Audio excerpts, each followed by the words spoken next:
오늘 이 시간은 소망의 사람이라는 제목으로 말씀의 은혜를 나누도록 하겠습니다.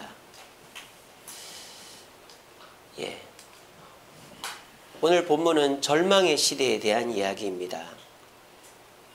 앞에 있는 그림은 사울 왕이 이 사무엘 제사장이 오기 전에 자기가 이 제사를 드린 이야기를 담은 그림입니다. 제사는 누가 지내야 됩니까? 제사장이 지내야 됩니다. 그런데 사무엘이 늦게 오자 왕이었던 이 사울 왕이 걱정이 돼가지고 자기가 스스로 제사를 드려버린 거예요.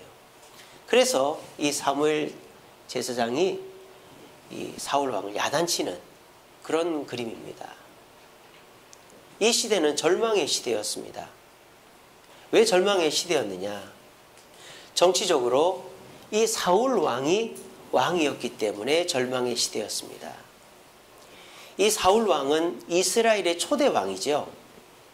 백성들이 추대해서 세웠고 처음에는 너무너무 좋은 왕이었습니다. 사울 왕은 아주 겸손한 왕이었습니다. 이 사무엘이 자기를 찾아온 사울에게 하나님이 당신을 왕으로 세우려고 합니다. 그랬더니 사울이 뭐라 그랬는지 아세요? 그렇죠. 제가 키도 크고 남들의 머리가 제 어깨에 오니까 저는 싸움도 잘하고 하니까 제가 왕이 될 만하죠. 라고 한 것이 아니라 저의 지파는 베냐민 지파입니다. 저희 지파가 얼마나 나쁘고 부족한지 아시잖아요. 근데 저희 지파에서 왕이 된다면 유다 지파, 에브라임 지파에서 가만히 있겠습니까? 막 이렇게 얘기를 한 거예요. 그랬더니 사무엘이 하나님이 정했으니까 두고 보시오. 그렇게 얘기를 한 거예요. 겸손한 사람이었어요. 그리고 이 사울 왕은 순종하는 사람이었습니다. 이 사무엘 제사장이 사울 왕에게 당신 내 말대로 하시오. 지금 저 언덕 위에 모리아산에 있는 블레셋 수비대로 들어가시오. 아니 뭐요? 그 블레셋 수비대 잘못 갔다가 잡히면 얻어맞는데요. 내 말대로 하시오. 블레셋 수비대 문을 지나 들어가면 하나님의 산 모리아 제단에서 예배드리고 나오는 무리를 볼 것이요. 그 무리를 만나면 그들과 함께 하나님을 찬양하고 오시오. 이렇게 얘기한 거예요. 여러분 이 말이 쉽습니까? 블레셋 사람들이요 그 당시 이스라엘을 지배하고 있었거든요. 그러니까 이스라엘 사람들의 영적인 상징인 모리아산 꼭대기 제단을 둘러싸가지고 거기다 수비대를 만들어 놓은 거예요. 그런데 신실한 이스라엘 사람들은 그 블레셋 수비대 안에 있는 모리아 산까지 가서 예배를 드린단 말입니다. 그래서 이 사무엘이 이 사울 왕에게 당신이 하나님 뜻에 순종하는지 보기 위해서 그 블레셋 수비대 안에 있는 제단에 가서 그 제사를 드리고 오는 사람과 하나님께 찬양을 하고 오시오 라고 했어요. 근데 사울이 그대로 순종을 합니다. 그리고 한 대도 맞지 않았습니다. 순종의 사람이었어요. 세 번째 사울 왕은 어떤 사람이었느냐? 용서의 사람이었습니다. 사무엘이요 12지파의 사람들을 다 불러 모았어요. 집안의 대표들을. 자, 지금부터 여러분들이 원하는 왕을 뽑겠다. 그런데 제비를 뽑겠다. 제비를 뽑아서 뽑힌 지파는 나와라. 그래서 12지파가 제비를 뽑았는데 어느 지파가 뽑혔을까요? 베냐민 지파가 뽑힌 거예요. 왜? 사울이 어느 지파? 베냐민 지파였기 때문에. 또 베냐민 지파에 있는 각 가족이 있을 거 아닙니까? 가족 대표들이 다 나온 거예요. 그래서 또 제비를 뽑았죠. 거기서 누가 뽑혔을까요? 이 사울 왕의 아버지가 뽑힌 거예요. 그리고 사울 그 아버지의 장남이 이 사람이에요. 그러니까 하나님께서 예정하신 대로 딱 왕이 된 거예요. 근데 사람들의 반응이 어떻게 했을까요? 싸늘했습니다. 싸늘했습니다. 왜? 베냐민 지파? 전에 내전을 일으켰던 놈들이 베냐민 지파잖아. 그 불량배 많은 지파. 저 조그마한 지파가 무슨 우리 왕을 한다고? 그러면서 한쪽에서 누가 막 얘기를 하는 거예요. 저 사람 왕하면 안 됩니다. 안 됩니다. 뭐 이러는 거예요. 그렇게 해서 왕 선출식이 끝나버렸어요. 그리고 난 다음에 어떤 일이 있었느냐? 요단강 서쪽 말고 동쪽에 이제 길르앗 야베스라는 그 사람들이 사는 마을이 있었는데 거기에 암몬 사람들이 침입을 한 거예요. 그래서 길앗 야베스 사람들이 이스라엘에다가 요청을 합니다. 우리를 좀 도와달라고. 그때 이 사울 왕이 12지파에 공문을 보냈어요. 그래서 수만 명이 모여왔습니다. 그리고 암몬과 전쟁에서 이겼어요. 이 사울이 선봉에 서서 전쟁을 승리로 이끌었단 말이에요. 이스라엘이 이겨본 전투가 이전에는 그 가나안 정복 전쟁 이전에 없어서 한 500년 동안 이긴 적이 없는 거예요, 이스라엘이. 근데 이 사울 왕이 이겼어요. 그러니까 모든 백성들이 이제 사울을 왕으로 세우려고 하는 거예요. 근데요, 백성들이 뭐라는 줄 아세요? 사울 왕이시여, 당신이 전에 왕으로 뽑혔을 때 저 따위가 무슨 우리의 왕이야 라고 했던 놈들 제가 얼굴 압니다. 여기 와 있습니다. 왕이시여, 그놈들 다 죽입시다. 죽입시다. 이렇게 한 거예요. 근데 이 사울 왕이 뭐라는 줄 알아요? 아니다. 오늘은 승리의 날이니 오늘 죽는 사람은 없을 것이다 라고 용서해 준 사람이 사울 왕이었어요. 어떻습니까?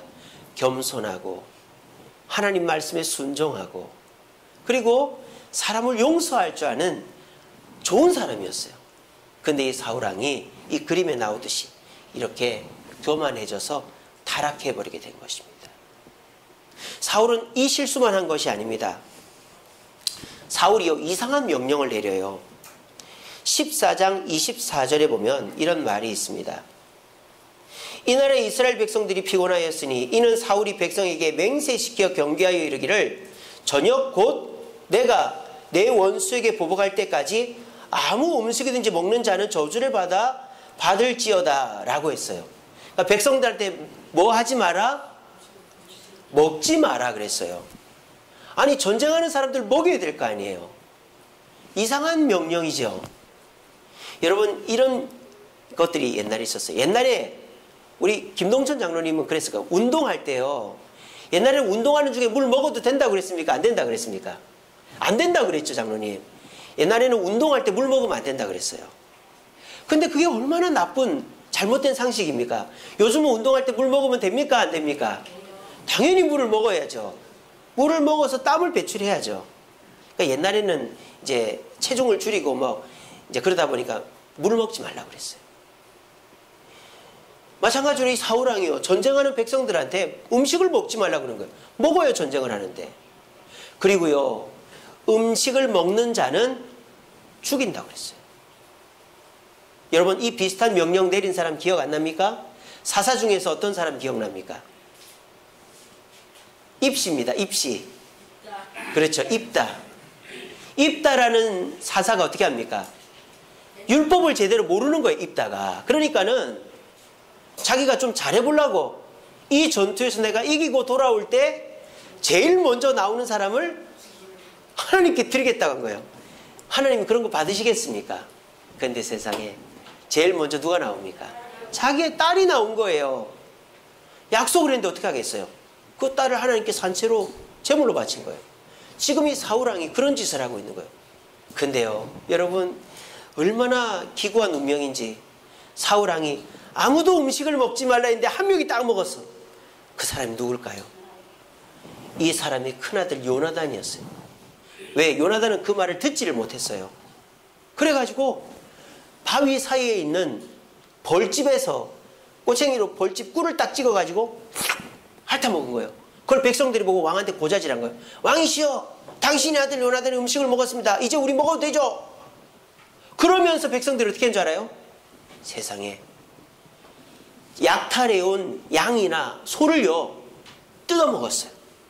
다 뜯어먹어버렸어요. 32절에 보면 이렇게 되어 있습니다. 백성이 이에 탈취한 물건에 달려가 양과 소와 송아지를 끌어다가 그것을 땅에서 잡아 뭐채? 피채 먹었다 그랬어요. 여러분, 이스라엘 백성들 음식 피채 먹으면 됩니까? 안 됩니까? 안 되죠. 하나님이 피와 기름은 하나님께 드리라고 그랬어요. 그래서 재물을 딱 잡으면 피는 다 받아냅니다. 여러분, 시골에서 돼지, 소 잡아보신 분 아시죠? 저도 군대에서 돼지 잡아봤습니다. 피 뺄 때요, 목을 딱 따면은 피가 그냥 1, 2분이면 다 나오는 게 아니에요. 10분, 20분 걸립니다. 큰 거는요. 그리고 기름은 뭐죠? 지방 아닙니까? 지방은 딱 베가지고 하나님께 드려야 되는 거예요. 근데 이 백성들이 왕이 얼마나 굶겨놨든지 그거를 피도 안 빼고 그냥 뜯어먹은 거예요. 그러니까 이 왕이 문제였던 것이죠. 그러니까 절망의 시대였습니다. 지도자가 잘못됐으니 이 나라가 온전하겠습니까? 그래서 어떻게 된 줄 아세요? 오늘 재밌는 말이 있습니다. 13장 2절에 보세요. 블레셋과 전투한다고 모인 사람이 몇 명이에요? 몇 명이에요? 3,000명이죠. 13장 2절에 보면 전쟁한다고 모인 사람이 3,000명입니다. 근데요, 13장 15절 보세요. 사울이 자기와 함께한 백성의 수를 세어보니 몇 명? 600명. 2,400명이 다 도망을 친 거예요. 누가 이런 왕 밑에서 싸우겠습니까? 절망의 시대였다는 거예요. 두 번째, 이 시대는 왜 절망의 시대인가? 사회적으로 엉망진창이었어요. 오늘 그 대표적인 내용이 13장 19절에 보십시오. 그때에 이스라엘 온 땅에 뭐가 없었다? 철공이 뭐예요? 대장간, 대장장이에요. 그러니까 이스라엘에는 대장간이 없었어요. 대장장이가 없었어요. 대장장이가 뭐합니까? 농기구 만들고 무기 만드는 사람 아니에요. 대장장이가 없으니까 이스라엘에는 뭐가 없었단 얘기예요? 무기가 없었단 얘기예요. 왜 무기가 없었을까요? 블레셋 사람들이 지배하고 있었기 때문이에요. 19장 뒤에 계속 보세요. 이는 블레셋 사람들이 말하기를 히브리 사람이 칼이나 창을 만들면 두렵기 때문에 무기를 못 만들게 하려고 블레셋 사람들이 그 대장장이들을 다 잡아가 버린 거예요. 자, 그런데 이스라엘 사람들이 농사는 지어야 될 거 아닙니까? 농기구는 있어야 될 거 아니에요. 그럼 어떻게 합니까? 그 농기구를 만들러 블레셋 땅으로 가야 되는 거예요. 20절 보세요. 온 이스라엘 사람이 각기 보습이나 삽이나 도끼나 괭이를 벼리려면, 나를 가려면 블레셋 사람으로 내려갔다 그랬어요. 우리나라의 어느 시대와 똑같습니까? 일제시대와 똑같습니다. 일본 놈들이요, 우리나라 거 다 뺏어갔잖아요. 그래가지고 우리나라 사람들이 뭐를 해도, 모이려고 해도, 뭐를 하려고 해도 다 일본에 신고를 해야 되잖아요.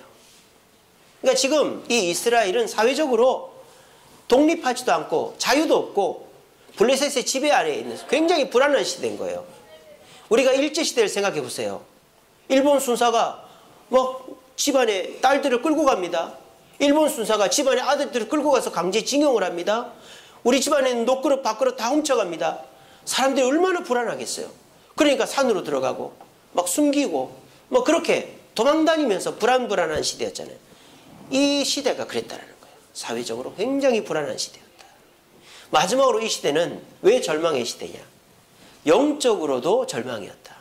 오늘 본문에 보면요, 계속 반복되는 이야기들이 있습니다. 13장 9절에 한번 보세요.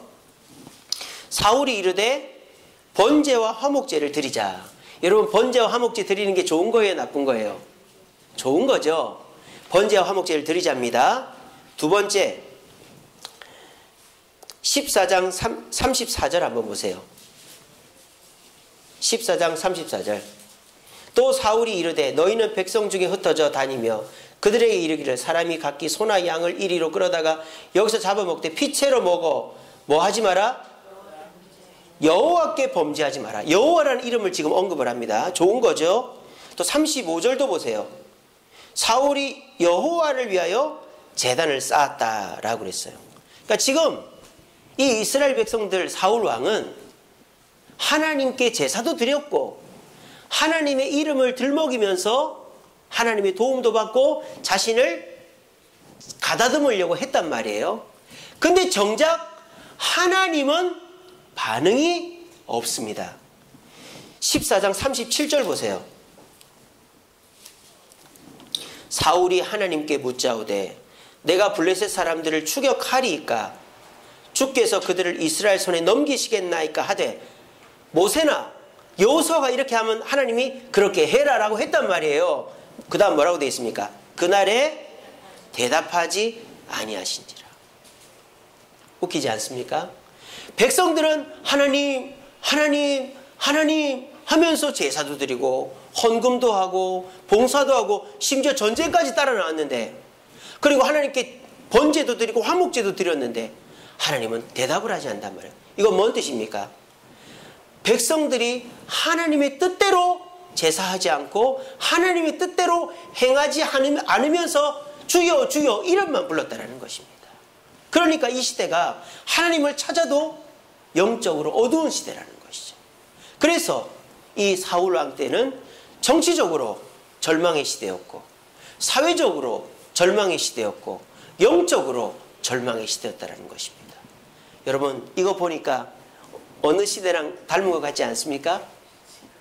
예, 지금이랑 똑같죠? 지금 정치적으로 절망의 시대입니다.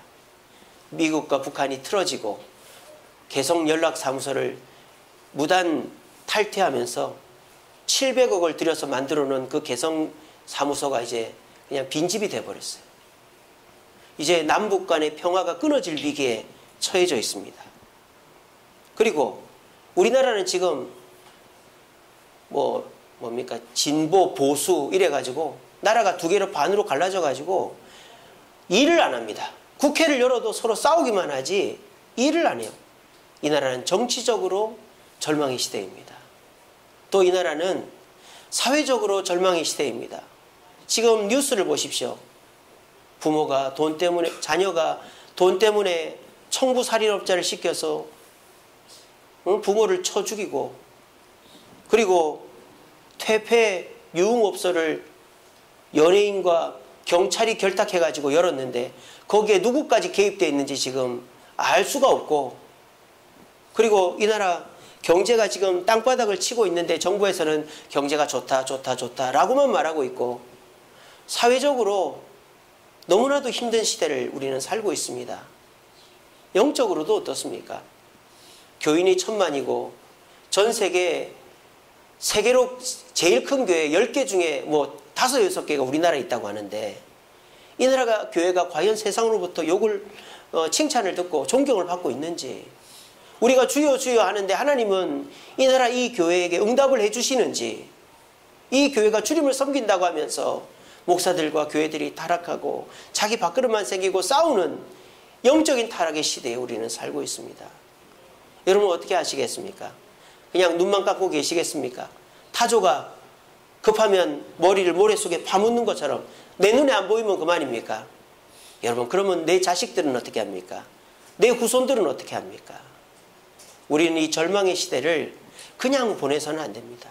이 속에서도 소망을 찾아가야 됩니다.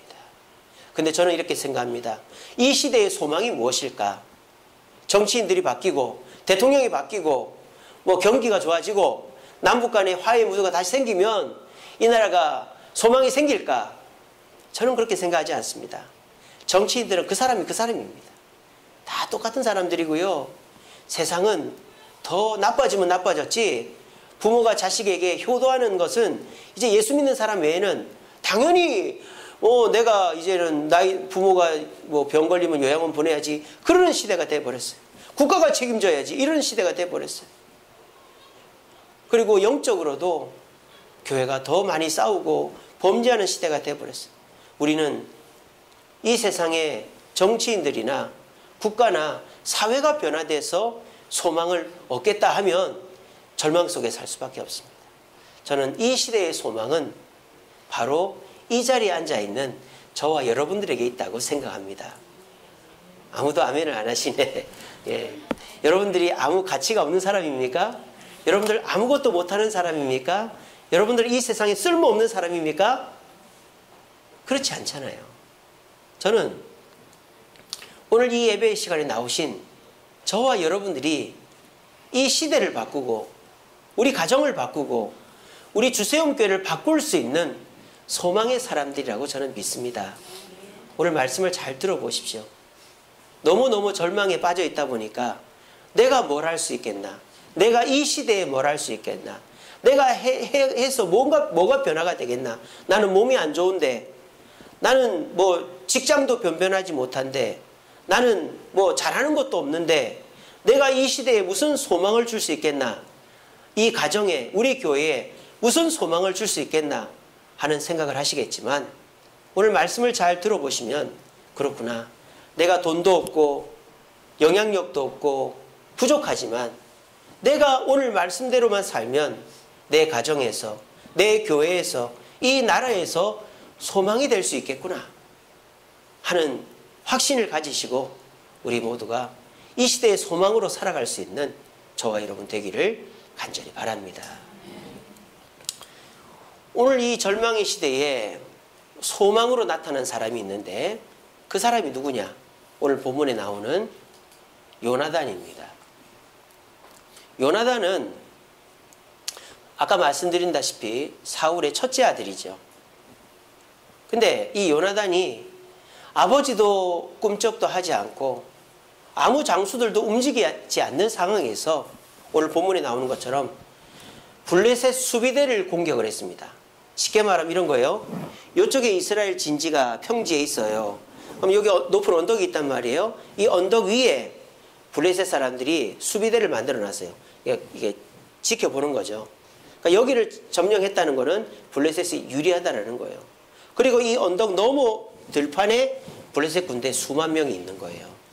이런 상황인데 이쪽에 있는 사람들이 왜냐하면 다 지켜보고 있으니까 군대가 와 하면 이제 공격하면 이제 지니까 선제 공격을 할 수도 없고 그러니까 답답한 마음에 요나단이 자기 무기를 들고 다니는 그러니까 그 당시 무기가 무거우니까 뭐 창이나 방패 이런 걸 들고 다니는 소년하고 같이 가는 거예요. 같이 가서 블레셋 수비대 20명을 죽여버린 거예요. 그래서 이 전투가 이스라엘의 승리로 끝나게 한 사람이 바로 이 요나단이었습니다. 요나단은 최고의 장수도 아니었고 뭐 왕도 아니었습니다.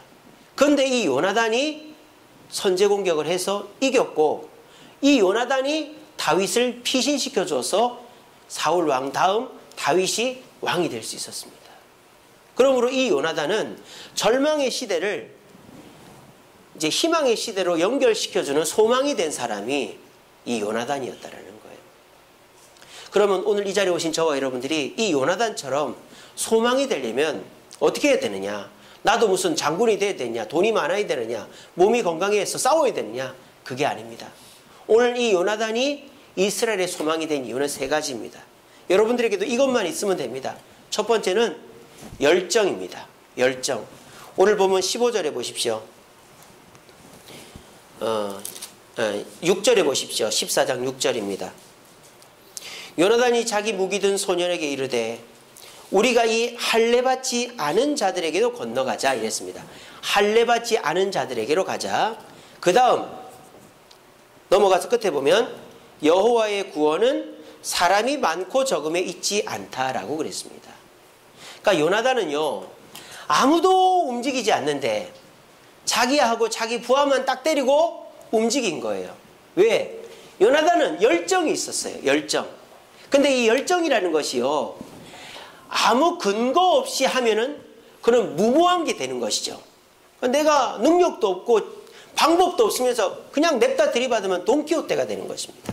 근데 요나단은요 이 열정에 뭐가 있습니까? 근거가 있습니다. 어떤 근거가 있습니까? 나는 뭐 받은 사람이다?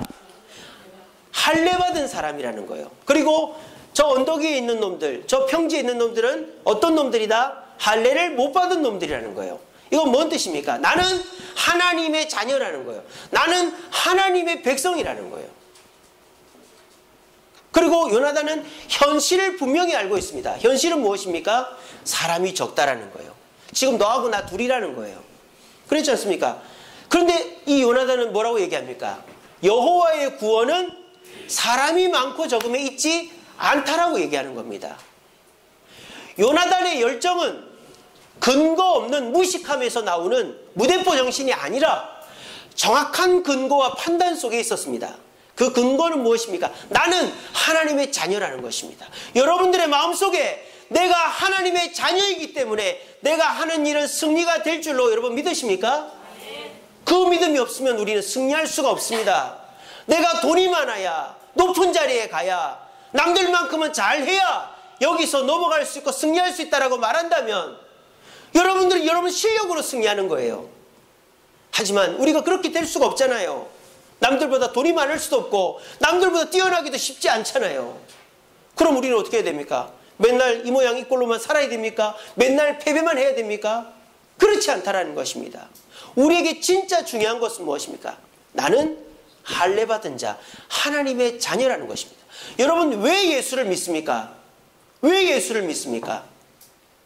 그냥 교회만 왔다 갔다 하고 의무만 다 하려고 예배드리고 헌금하고 봉사하고 뭐 그렇게 하려고 예수 믿습니까?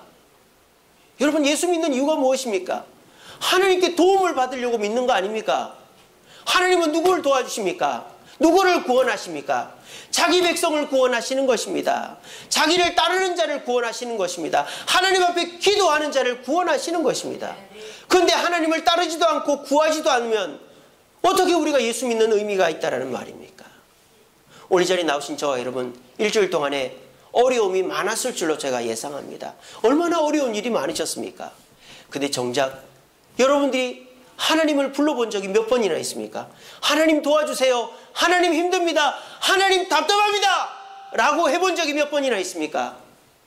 하나님을 불러본 적도 없으면서 하나님이 도대체 어디 있느냐고 말한다면 그만큼 어리석은 자가 어디 있겠습니까? 저는 이 세상에 세 가지 적이 있다고 생각합니다. 세 가지 적. 우리를 무기력함에 빠뜨리고 우리 열정을 앗아가는 세 가지 적이 있다고 생각합니다. 첫째는 이성적, 둘째는 부정적, 셋째는 소극적입니다. 우리가 열정을 빼앗기는 첫 번째 이유는 이성적이기 때문에, 내 머리로만 다 생각하기 때문에요. 사람들이 이렇게 얘기하던데, 뉴스나 TV를 보면 이렇던데, 머리로 생각하면 우리는 이 시대에 절대 못 이깁니다. 왜? 날고 기는 사람도 해결 못하는 시대인데, 이성적이면 우리는 열정을 빼앗겨 버리는 거예요. 그리고 부정적이면 열정을 빼앗겨 버리는 거예요. 안 되면 어떡하지? 안 되면 어떡하지? 이 생각하면 못하는 거예요. 된다, 할 수 있다, 해보자, 이렇게 하는 거죠. 부정적이면 못해요. 그리고 소극적이면 못합니다. 요만큼만 하자. 그런 사람은 그만큼 못합니다. 요만큼 하자 하면 요만큼이 될 수 있을지도 모르고 요만큼 다 될 수도 있어요.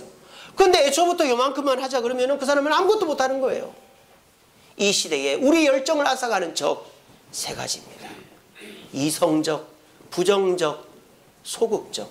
여러분, 이 세 가지 적에 빠져 있지 않습니까? 아까 제가 물어봤습니다. 여러분들이 소망의 사람이 될 수 있냐고. 아멘 소리가 작았어요. 여러분들이 이 세 가지 적에 빠져 있기 때문입니다. 여러분, 제가 새벽 기도를 오고 제일 추울 때가 언제인지 아세요? 집에 갈 때입니다. 왠지 아십니까? 이 교회 예배당 안에서 열을 다 빼앗겨 가지고 너무너무 추운 거예요.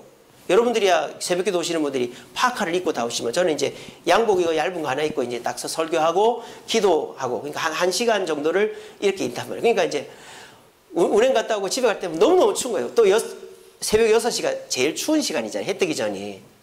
근데 집에 딱 들어가면 얼마나 따뜻한지 몰라요. 뭐 집에 사람들은 춥게 잤다고 하는데 저는 집이 너무 따뜻하라고. 여러분, 우리가 어디에 가야 따뜻해집니까? 내 몸이 따뜻해져서 따뜻해지지만 따뜻한 데 가야 되는 거예요. 우리의 열정은 어디서 생깁니까? 내가 열정이 생길 만한 돈이나 권력이나 지혜나 뭔가가 있어서 열정이 생기는 게 아니라 하나님께 나오면 열정이 생기는 것입니다. 하나님을 부르고 하나님을 찾고 하나님의 은혜를 바라면 요나단처럼 전쟁을 역전시키는 사람이 될 수 있는 것입니다. 그래서 여러분들 모두가 소망의 사람이라고 제가 말합니다. 왜? 오늘 예배당에 나오셨으니까. 몸 건강하고 돈 많고 똑똑한 사람들, 저는 절망의 사람들이라고 생각합니다. 왜? 주님의 곁에 나오지 않고 자신의 이익과 자신의 생각을 쫓아 살고 있으니까요. 여러분, 자신을 너무 폄하하지 마십시오. 여러분들은 위대한 사람입니다. 여러분들은 최고의 사람입니다. 왜?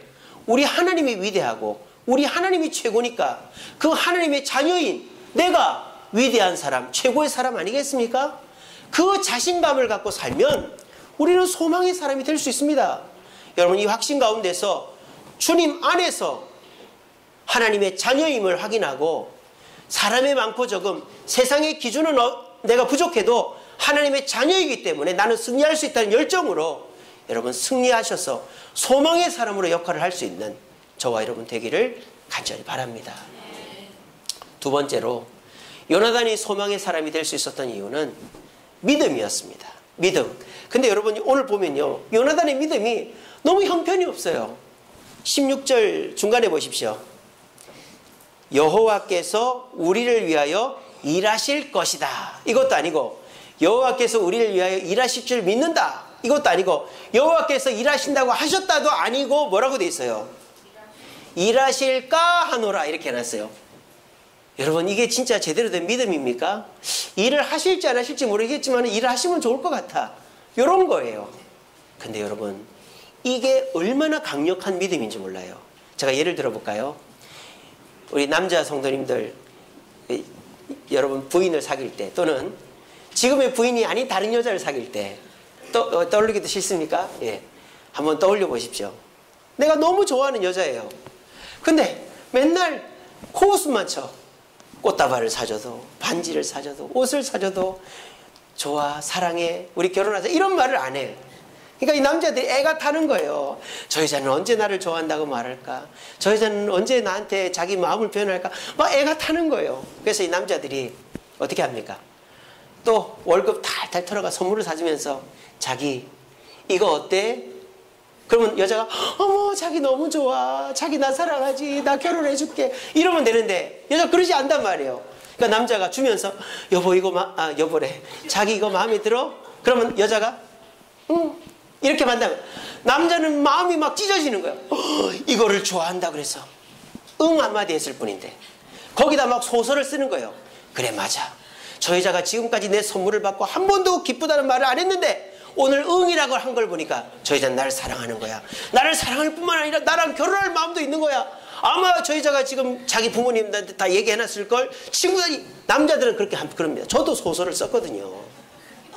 지금 그런 상황인 거예요. 이해가 되십니까? 요나단은 하나님을 믿고 싶은 거예요. 근데 믿을 근거가 없어. 왜일까요? 이 시대는 하나님의 말씀이 없는 시대였기 때문에. 이 시대에 하나님 말씀 듣는 사람 딱 한 사람 누굴까요? 사무엘밖에 없었어요. 엘리 제사장이 뭐라 했습니까? 사무엘이 들었어요. 사무엘아 사무엘아. 그 시대에는 하나님의 음성을 들어본 사람이 아무도 없었단 말이에요. 그러니까 사무엘이 엘리가 부르는 줄 알고 제사장님 저 불렀어요? 그러니까 나 불렀는데 그러는 거예요. 또 사무엘이 자는데 사무엘아 사무엘아 그러니까 사무엘도 하나님의 음성을 들어본 적이 없거든요. 또 일어나서 엘리 제사장님 저 불렀어요? 그러는 거예요. 두 번 그러고 나니까 엘리가 하나님이 불렀구나. 엘리도 하나님의 음성을 제대로 들어본 적이 한참 전이었던 거예요. 사무엘의 이 요나단은 하나님의 음성을 듣고 하고 싶지만 들을 방법이 없는 거예요. 그러니까 요나단은 하나님의 음성 비슷한 거라도 있으면 좋겠다라는 거예요. 그러면서 요나단이 뭐라 했는지 알아요? 그 뒤에 나옵니다만 이렇게 합니다. 자기 부하한테 이럽니다. 야, 우리가 저 블레셋 수비대 밑에 갔을 때 블레셋 수비대가 저 이스라엘 놈 둘이 왔네? 그러면서 야, 이스라엘 놈 들어왔다. 전투 준비. 우리가 내려가서 쳐부 쏘자. 이러면 우리 올라가지 말자. 그런데 우리가 둘이가 딱 가서 고개를 빼꼼 내밀었는데 블레셋 군인들이 저거 봐라. 저 두 놈 왔네. 야, 니네들 일로 와봐. 너 뭐 줄 거 있어? 일로 와봐. 이렇게 하면 올라가자. 그래서 그 뒤에 뭐라고 돼 있냐? 저놈들이 우리를 오라고 하는 것이 하나님의 사인이다. 이렇게 한 거예요. 하나님이 그거 보시면서 어떻게 생각해요? 야, 저놈들 믿음이 참 좋다. 내가 그걸 사인으로 할지 안 할지도 안 정했는데 저놈들은 그걸 믿고 하나님이 사인이라니 내가 그렇게 해줘야 안 되겠나. 지금 그렇게 된 거예요. 우리가 여자를 사귈 때 내 반지 받았어. 이제 나를 사랑하겠지. 나랑 결혼할 거지. 여자가 불쌍해서 해줄게. 뭐 이런 것과 똑같은 거예요. 여러분, 믿음은요, 확실할 때 믿음도 있지만 대부분 다 우리의 믿음은 불확실한 거예요. 우리가 믿음이라는 게 뭡니까? 눈으로 보고 귀로 듣고 믿는 게 진짜 확실한 믿음이지만 이 세상에 그렇게 믿고 행동하는 게 어디 있습니까? 종이를 보고 다 믿는 거 아니에요. 우리가 서류를 받을 때 대학 졸업장 무슨 자격증 우리가 다 확인한 거 아니에요. 전화해서 확인하는 거 아니잖아요. 그 종이 보고 믿는 거잖아요. 도장 보고 믿는 거잖아요. 믿음은 불확실 속에서 믿는 거예요. 오늘 이 자리에 오신 분들 하나님 본 사람 있습니까? 예수님 본 사람 있습니까? 없지 않습니까? 근데 우리가 어떻게 믿습니까? 말씀으로 이거로 믿는 거 아닙니까? 근데 우리가 어떤 일에 대해서는 정확한 근거가 없으니 내가 어떻게 믿느냐라고 말하면 그 믿음은 어떻게 승리로 이어질 수가 있겠습니까? 여러분, 승리는요, 확실히 믿고 하는 게 아니라 대충 표징만 있더라도 그것을 믿고 도전할 때 승리가 주어지는 것입니다. 여러분들의 삶 속에 어려운 일이 있지만 여러분 기도하십시오. 하나님 날 도와주세요. 이거 어떻게 해야 될까요? 기도했는데 하나님 음성을 안 줘요. 그럼 여러분들 요나단처럼 하세요. 하나님, 내가 오늘 아침에 성경 읽을 때 말씀 구절에서 내 마음에 주시는 그 말씀이 주님 뜻인 줄 알겠습니다. 주님, 내가 이 문제에 대해서 목사님, 장로님, 권사님과 상의할 때 그 음성이 주님의 음성인지 알겠습니다. 주님, 오늘 하루 살면서 어떠한 사인이 주어질 때 그게 주님의 뜻인지 알겠습니다. 이런 식으로 주님의 구체적인 음성이 들리지 않더라도 그렇게 믿고 움직일 때 여러분들은 반드시 소망의 사람, 승리의 사람이 될 줄로 저는 믿습니다. 마지막으로 요나단이 소망의 사람이 될 수 있었던 이유는 인격 때문이었습니다. 인격. 오늘 본문에서 한참 뒤인데요. 18장 1절에 보면 요나단이 누구를 사랑합니다. 그 사람 바로 다윗입니다. 18장 1절에 다윗이 사울에게 말하기를 마침에 요나단의 마음이 다윗의 마음과 하나가 되어 요나단이 다윗을 자기 생명같이 사랑했다. 여러분 재밌지 않습니까? 사울은 다윗을 시기 질투했습니다. 근데 지금 왕은 누구죠? 사울 아닙니까? 근데 다윗은 지금 뭐 왕세자도 아니고 아무것도 아니에요. 장군이에요. 근데 이 사울은 마귀가 들려가지고, 악신이 들려가지고 다윗을 시기 질투한 거예요. 마귀가 시켜가지고. 근데 이 요나단은 하나님이 붙잡고 계시니까 다윗을 뭐 했다? 사랑했다. 사실은요, 사울은 왕이니까 이제 그 다음 왕위가 문제 아닙니까? 근데 아무리 요나단이 이제 왕세자, 세자라도 다윗이 인정을 받으면 다윗이 왕이 될 수도 있는 거 아니에요? 그러니까 사실은 시기 질투해야 될 사람은 누구죠? 요나단 아닙니까? 이 요나단이 저놈이 너무 잘한다. 우리 아버지보다 잘한다는 소식을 듣는데 저놈이 내 대신 왕이 되면 어떡하지? 그러면은 시기 질투해야 되는 사람은 요나단 아닙니까?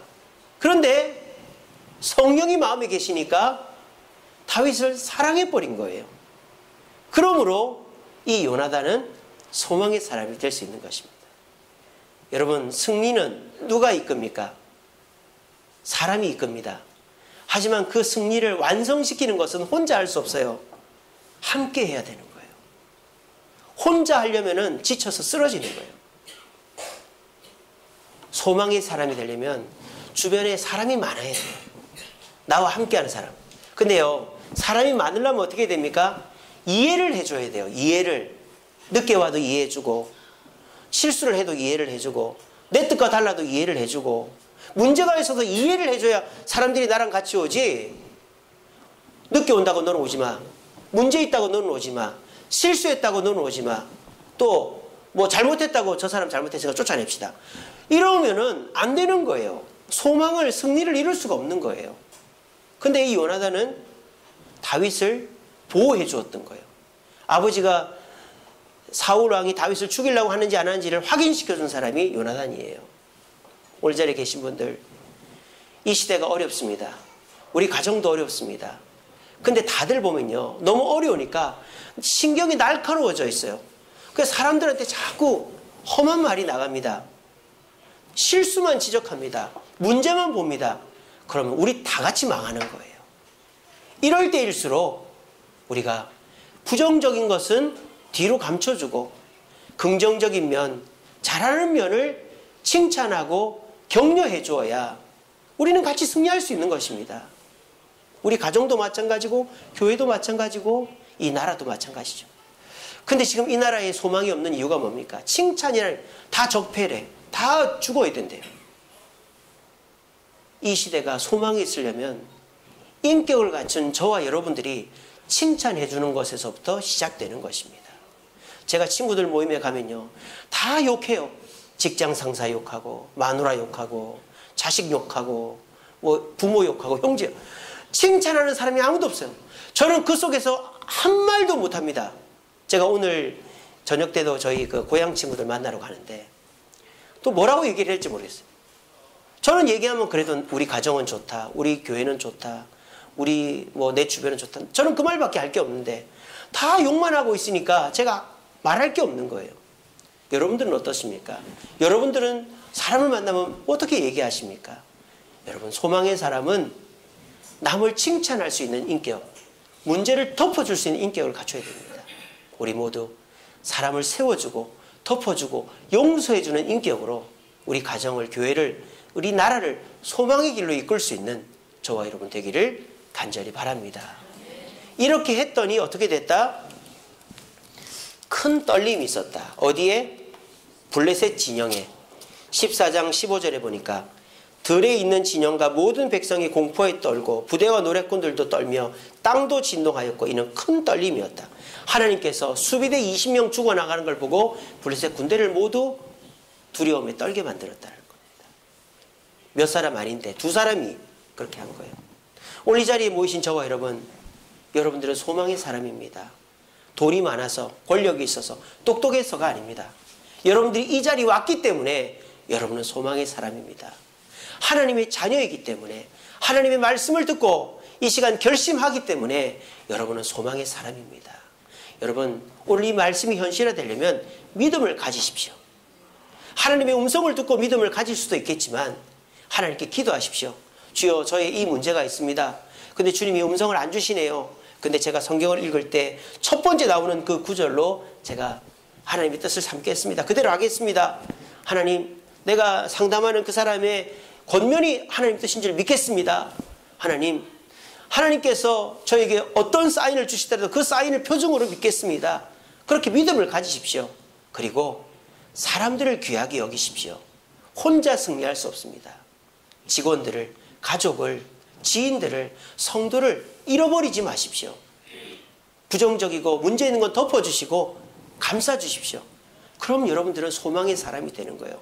그래서 시간이 한 달, 두 달, 1년, 2년 지나면 내가 있는 가정이, 내가 있는 교회가, 내 지역이 소망의 지역으로 변해가는 거예요. 저는 이 일은 반드시 될 줄로 믿습니다. 여러분들이 이 말씀에 은혜 받고 실천만 하면. 여러분, 소망을 잃으셨습니까? 너무너무 답답하십니까? 여러분, 주님 안에서 하나님의 백성에게는 반드시 소망이 있습니다. 여러분들로 말미암아 요나단으로 다윗의 시대가 이어졌듯이 여러분들로 말미암아 하나님의 소망이 희망이 되어 꽃을 활짝 피우고 우리로 말미암아 우리 가정이 복음화되고 우리 사회가, 우리 국가가, 우리 민족이, 우리 세계가 주님의 소망으로 넘쳐나는 날이 속히 올 수 있도록 우리 소망의 사람 되어지기를 간절히 바랍니다. 기도하겠습니다.